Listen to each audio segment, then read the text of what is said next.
Golaço, eu sou o Dieguinho. Bom, galera, tá entrando no ar e o nosso segundo girão de notícias do dia, como sempre, recheado de informações. Já vou pedir para tu deixar o like no começo do vídeo. Se for novo por aqui, se inscreve no canal e ativa o sininho das notificações. Além, claro, de seguir a gente lá no Instagram. Bom, a rodada, ou melhor, a segunda rodada do Campeonato Carioca foi finalizada, todas as equipes já jogaram e o Vasco, mesmo tropeçando em casa contra o Boa Vista, segue na liderança do estadual pelo quesito de gols pró. O Vasco até aqui, em 2 jogos, marcou 5 gols. Estou colocando para vocês a classificação atualizada dos 4 grandes, nenhum deles tem 100% mais de aproveitamento. Vasco e Flamengo, que venceram na primeira rodada, empataram. O Botafogo, que empatou com o mesmo Boa Vista que empatou com a gente ontem, o Botafogo conseguiu vencer nessa rodada. E o Fluminense, que tinha perdido para o Bangu, conseguiu vencer nessa rodada, beleza? Então essa é a classificação atualizada.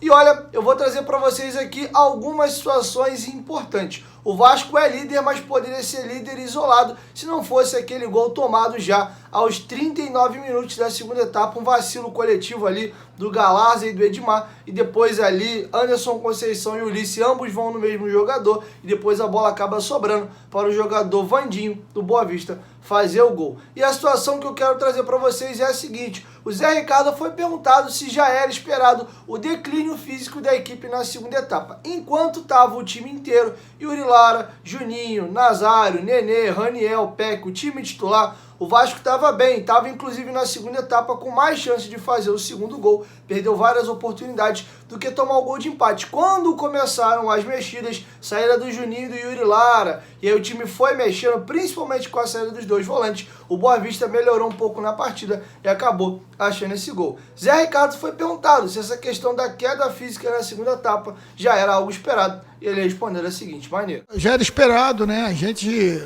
fez um jogo quarta-feira à noite em Volta Redonda, né? O Boa Vista jogou na terça, então ainda além do fato deles estarem trabalhando há mais tempo, melhor preparado no quesito físico, se a gente pudesse separar eles, a recuperação dele maior, talvez por isso um primeiro tempo ainda um pouco abaixo do que a gente gostaria na questão do jogo em si.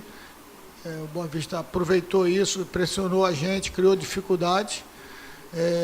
Mas no segundo tempo era natural, o desgaste é muito grande, a gente tentou com as trocas fazer com que a gente retomasse, né? Mas como eu te falei, por exemplo, Matheus Barbosa e Galarza é a primeira vez que jogam juntos, né?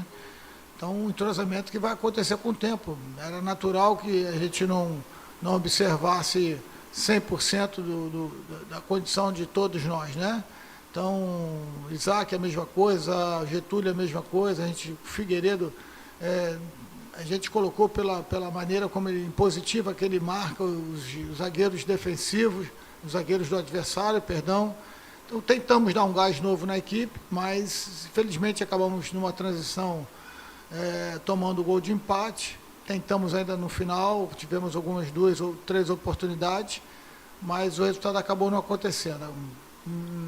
Trabalhar, não ter jeito, recuperar a equipe, descansar para o próximo jogo. Certamente quarta-feira a gente também vai ter um adversário difícil, que é o Nova Iguaçu, e são jogos que vão dar para a gente a confiança e o jogo que realmente a gente quer fazer.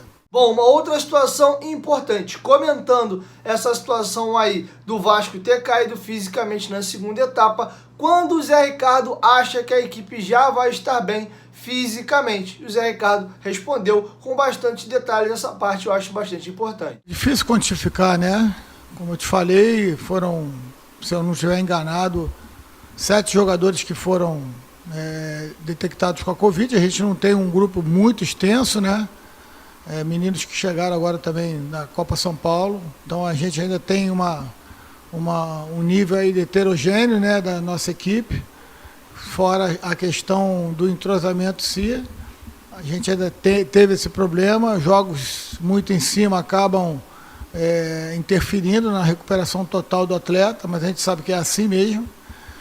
Mas eu gostaria muito que a gente, lá para quinta, sexta rodada, a gente já tivesse um nível melhor. Eu acho que vai acontecer isso com os jogos, porque o intervalo é muito pouco, né, para que eles se recuperem totalmente.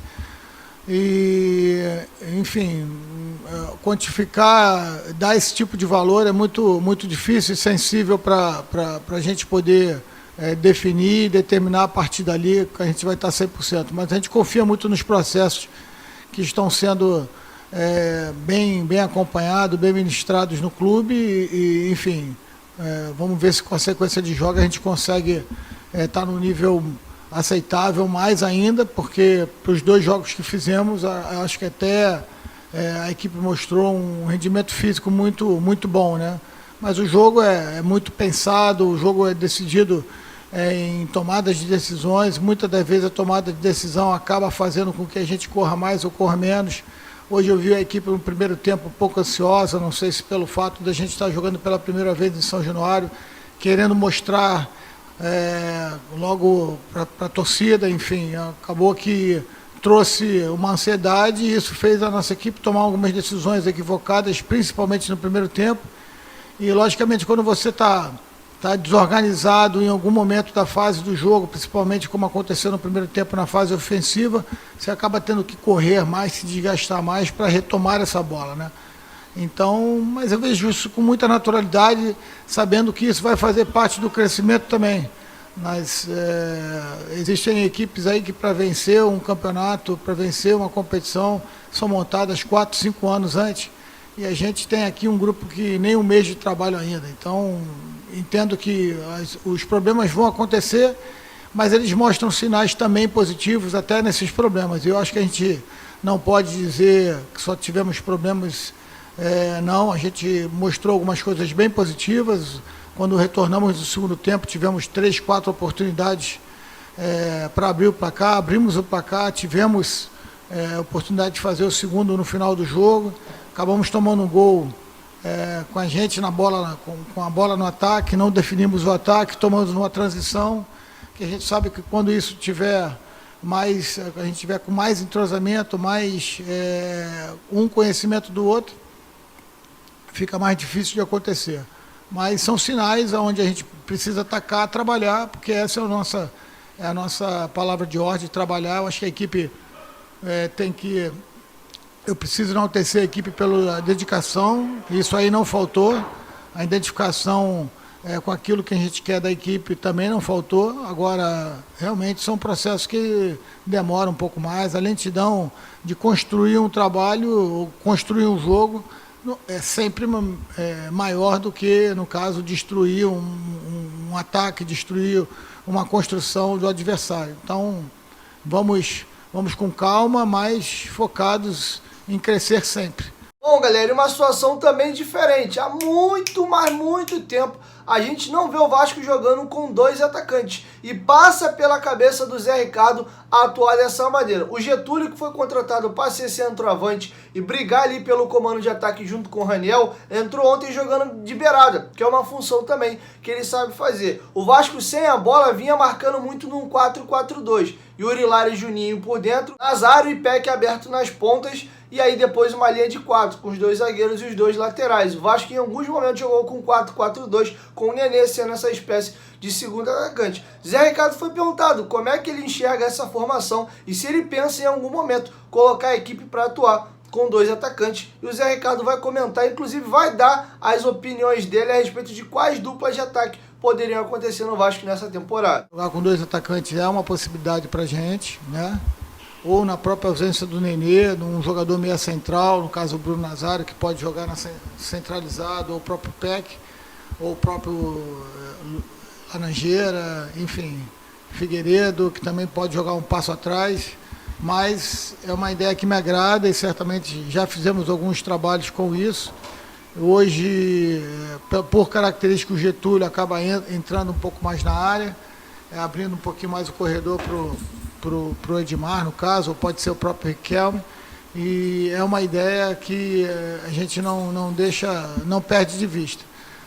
Enfim, temos algumas opções ali, mas a gente já conhecendo o grupo também, assim como o grupo está me conhecendo o clube, para poder tentar tirar o máximo, extrair o máximo deles. O fato é que tivemos coisas positivas que podemos levar para o próximo jogo. Eu acho que a gente costuma analisar muito apenas o resultado, mas Quando o resultado não acontece, a gente pode ver coisas positivas. Quando ele acontece, às vezes a gente mascara algumas coisas. Logicamente que passaram-se 2 jogos, a gente quer que no próximo jogo consiga evoluir nesse ponto, de mostrar alguma coisa a mais, mas na questão especificamente dos atacantes, a gente acredita que pode evoluir sem dúvida. Bom, galera, e aí, o que vocês acham do Vasco atuar num 4-4-2? Eu cresci a minha vida quase inteira vendo os times jogando nessa formação. Eram 2 volantes, 2 meias, um pela direita, um pela esquerda, e 2 atacantes, um mais fixo e um outro que girava no entorno desse outro atacante. Mas foi um esquema tático aí que nos últimos anos, já há um bom tempo, entrou em desuso. As equipes jogam muito ou num 4-2-3-1, num 4-3-3, às vezes até num 4-1-4-1. Você vê mais até equipes jogando numa linha de 3, seja num 3-5-2 ou num 3-4-3, do que propriamente num 4-4-2. Esse esquema parece que entrou em extinção praticamente nas equipes aí no futebol mundial. Mas Zé Ricardo vê com bons olhos. Eu já te faço a seguinte pergunta: você gosta desse esquema? E na sua opinião, qual esquema o Vasco poderia jogar? E se quiser até colocar a escalação, pode deixar aqui embaixo nos comentários. É isso, eu vou encerrando minha participação por aqui. E amanhã, bem de cedinho, eu tô chegando com mais informações, beleza? É isso. 1, 2, 3, futebolaço. Tamo junto, família. E a qualquer momento, em volta, vai estar junto. Valeu, fui!